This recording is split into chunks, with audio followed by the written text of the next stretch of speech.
Aye, galatooma yoo na dhageessan waanuma tokko abdii isin godhuu barbaadeeti odeeffannoo har'a damarraa dhufe tokko dhimma siiriyaasii nageenya biyyaa irratti illee fuulduree uummattoota biyya saniitiif illee hedduu murteessaa waan ta'eef doongoor seena qabeessi hojjetamuudhaaf waan deemuuf kanarratti of eeggannoo uummannis warri biyya bulchus badii waggoota 8 dabre kana himaa turreerraa doongoora guddaan hojjenne ibsuuf hin dhiyaadhe. Kaleessarraa kaasee Adaamatti walga'iin koree jiddu galeessaa bildiginnaa dhoksaadhaan godhamaa jira. Walga'ii isin irratti maaltu mari'atame maaltu akka ajandaatti dhiyaatee garamitti deemamaa jira ka jedhu dubbachuudhaaf hin dhufe. Dhimmi kun dhimma nageenya biyyaa dhimma akeeka uummata keenyaa kan hanga har'aa irratti qabsoon godhame kan gara fuulduraatti irratti illee dhiibbaa waan qabaatuuf sadarkaa odeeffannootti xiinxala gara fuulduraatti dhufa irratti sadarkaa odeeffannootti gurra akka qabattaniif waan dhiyeessuun barbaade jechuudha. Ajandaalee murteessoo ta'an waan baay'ee irratti mariin isaanii paartiin bilchiginnaa ajandaa maal qabatee kan dhiyaate kan jiru irratti akka propoozalaatti yaada dhiyeessan jechuudha. Dhimmoota gurguddoo afran hedduu murteessoo dhiyaatan sadi afur isin dhiyeessuun barbaada. Ka duraa dhimma federaalizimii irratti propoozaalli yaadni dhiyaate federaalizimiin amma jiru kan sablammoota irratti hundaa'e kun akka jijjiiramu kan jedhudha. Bakka isaa caaseeffama walitti dhiyeenya lafaa fi hidhata diinagdee irratti hundaa'een bakka bu'amu kan jedhu akka yaadatti dhiyaatee hedduu wal falmisiisaa ta'ee itti deemamaa jira jechuudha. Kileer akka ta'uuf federaalizimiin amma jiru kun akka hafuu fi ka caaseeffama haaraadhaan ka akkaataa walitti hidhiinsa diinagdee walitti dhiyeenya lafaatiin akka ta'u yaadni dhiyaatee jira. Kunis wal falmisiisaa jira. Hedduu kan ajaa'ibe san keessa yaada kana duras dhagayaa turre. Hedduu immoo kan ajaa'ibe maali? Not only federaalizimicha jijjiiruu qofa osoo hin taane haalli ittiin jijjiiramu immoo akka duraarraa akka jijjiiramu. Dur fakkeenyaaf naannoon tokko uummattoonni naannoo tokko keessa zoonis haa ta'uu naannoo uummachuu kan barbaadan taate riifarandamiidhaan marii uummataa godhamee riifarandamiidha. Bu'aan riifarandamii sanii riifarandamii dura mana maree federeeshiniitiif dhiyaatee achi booda riifarandamiin godhamee achi booda paarlamaadhaan mirkanaa'aa ture. Amma sun hafee kallattiidhaan yaadichi paarlamaadhaaf dhiyaate loor haawusiif dhiyaate loor haawusiin eega irratti mari'ate booda pirezidantiin mallatteessa. Pirezidenshalizimii illee dhufnaa garamitti akka deemaa jiran. Very simple. Hirmaannaa uummattootaatiin alatti marii fi marabbaa uummattootaatiin alatti paarlaamaa qofaaf dhiyaate. Paarlaamaan majooritiidhaan yoo mirkaneesse godinni tokko naannoo tokko irraa fotoqee kan biraatti makamuu danda'a. Godinni tokko ofii naannoo ta'uu danda'a. Jijjiiruu danda'a jechuudha. Jechuun maali?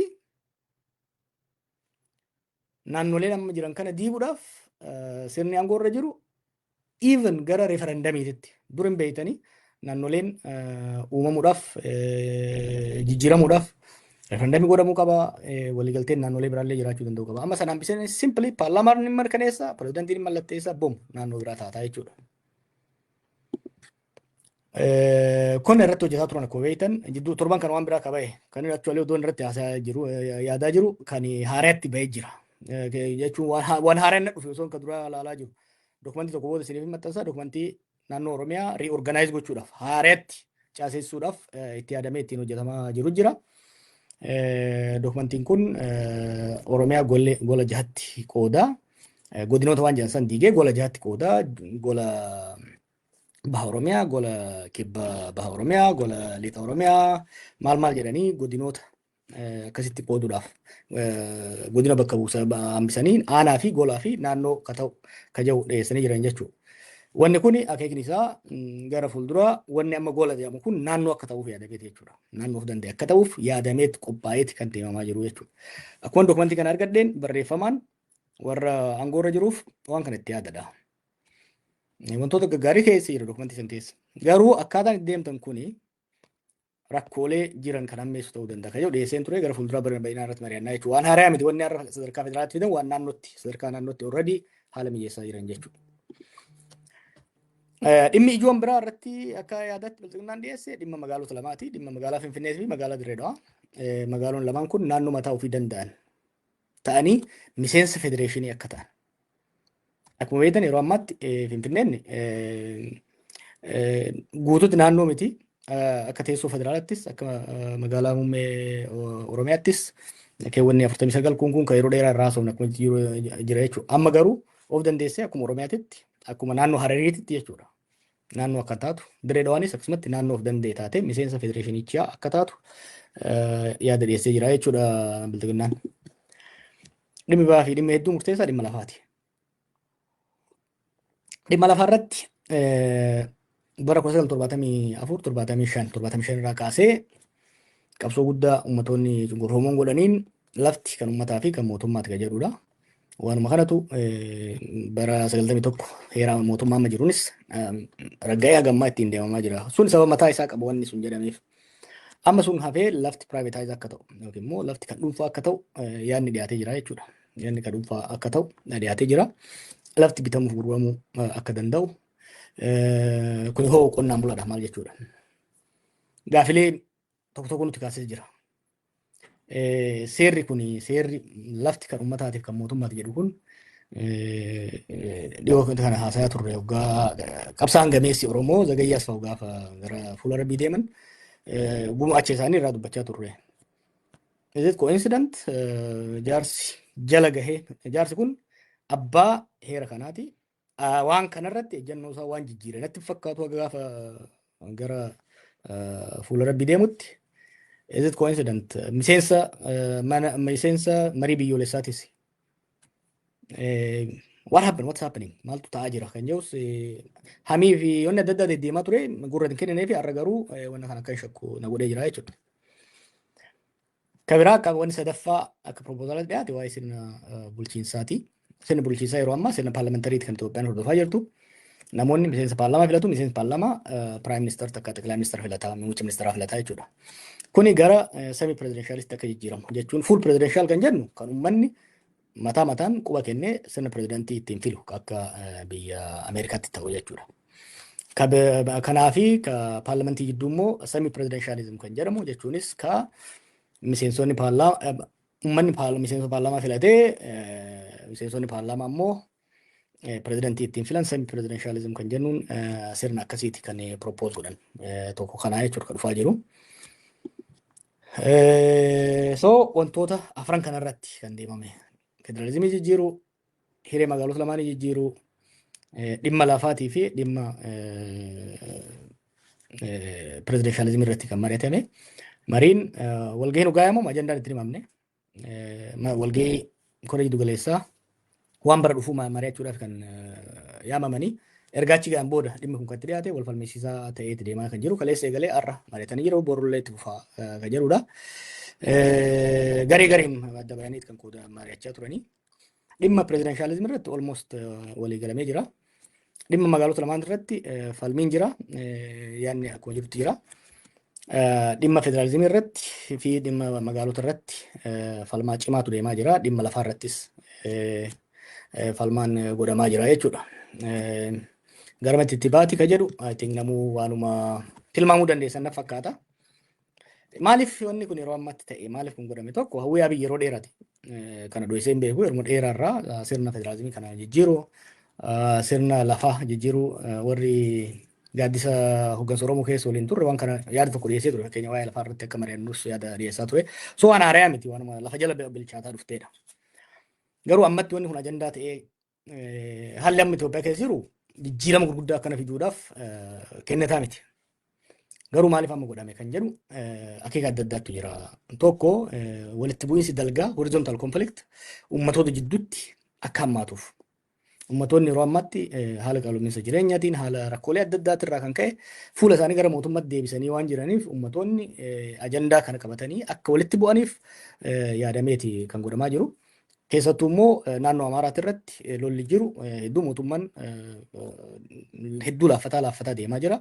Kanaaf yoo dhimmoota siyaasa Amaaraa hawwachuu danda'an sirni federalizimii diiguu Finfinnee maal kan yoo kan goonu taate qalbii uummata naannoo Amaaraa akka gara faannoo deeme kana ofitti deeffannaa yaada jedhuun kan deemamaa jiru jechuudha. Akkasumas Amaaraa fi Oromoo jidduutti walitti bu'iinsa hammeessuudhaaf teenshinii fi konflikti hammeessuudhaaf wanni tibba kan Wallaggatti ta'aa jiru. Fakkeenyaa fi giddaa ayyaanaa Amuruu kana gara olmost walqaa'iita Amaaraa fi Oromoo jidduutti jijjiiruudhaaf itti hojjetamaa jira. Somaalee fi Oromoo har'a naannoo mi'eessotitti walitti bu'iinsa ture, torban darbees akkasitti ture, konfliktii kana cimsuu barbaadu. Dhimma dirree dhawaa akka fidaniif Somaalee fi Oromoo walitti naquudhaaf dhimma Finfinnee dhimma kaan Amaaraatiin walitti naquudhaaf kan fidan jechuudha. Even walga'iisan keessatti illee wanni qoqqoodamni kun ifatti maanifeesti godhee mul'atee jira jechuudha. Kabiraa Oromoon laaffisuu irratti kan hojjetame waggaa 8 dabre kana amma daran laaffisuu structurally laaffisuu barbaadan.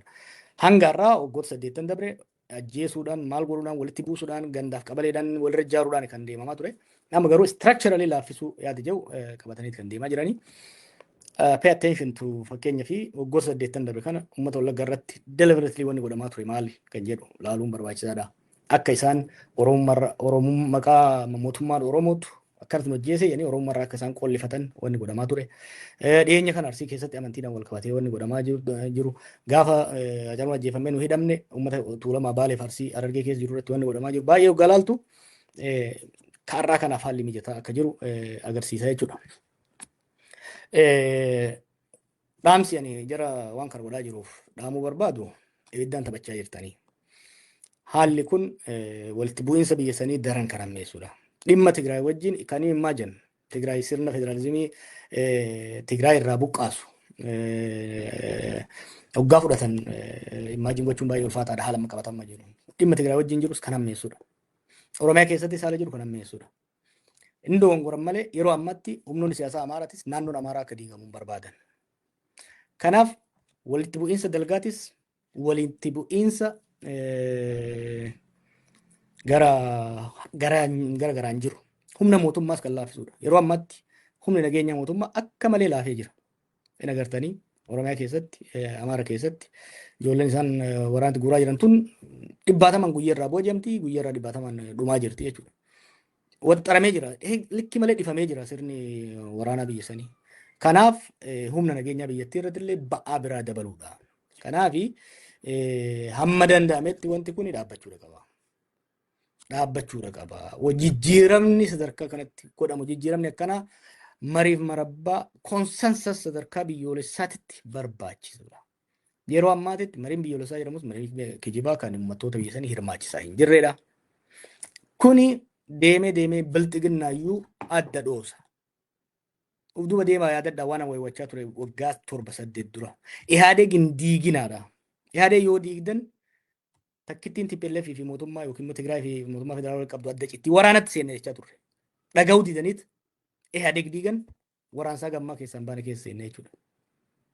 Har'a immoo tarkaanfii kana fudhachuu yoo kan deeman taate guyyaa tokko qabu yoo kan itti deeman taate balaa guddaatu biyya sanitti dhiyaachuudhaaf deemuuf ta'a. Kana dhaamsa dabarsuun barbaade. Isaanuma keessaa isaanumatu dhaamsi kun dhufuu akka qabu namoonni achi keessaa yaaddoo qaban warri qalbii qaban ofii dubbachuu waan hin dandeenyeef akka wanni kun dhiyaatu na gaafatanii anis waan inni itti amaneef dhiyeessaa jira. Guyyoota itti aanan kana keessatti tarkaanfii isaan fudhatanis yoo isaan badirraa sirraa'een kan laallu ta'a. Yoo isaan isa deeman taate tarkaanfii akkamitiin dura bu'ama kan jedhu irratti marii kan goonu ta'a. Wantoonni kun keessattuu wantoonni sadeen sun waan waggoota 50 dabre biyya san keessatti hojjetamaa waan pozitiif ta'e kan uf duubatti deebisu rakkoo balaa haaraa kan uumu sirna biyyaa state Itoophiyaadha. Already laaffattee bututaa jirtu kana kan addaan harcaasu Oromoo fi Oromiyaallee rakkoo hamaadhaaf kan saaxilu waan ta'eef laallachaa sirbaa jechuun hin barbaada. Akka nama opposition tokkotti miti akka nama siyaasa kanatti qoqqoratuutitti akka nama waan takka xiqqoo of duratti achi ilaaluu danda'uutitti wanni ani isaanitti himuu barbaadu this is absolutely dangerous. It's a dangerous timing. It's a dangerous move. Political capital yeroo hin qabnetti security establishment yeroo laaffate kanatti balaa akkanaatiif deemuun baay'ee rakkisaadha. guyyoota itti aanan kana keessatti dhimmoota kanaa fi akkasumas kan amma gola Oromiyaa jedhanii isaan propooz jedhan kanarratti tokko tokkoon burkuteessinee bulbuleessinee kan dubbannu ta'a. Har'aaf tanumaan gurraan isin gahuudhaaf dhufe hedduu galatooma. Kaan immoo bal'inaan kan irratti mari'annu ta'a ulfaadha.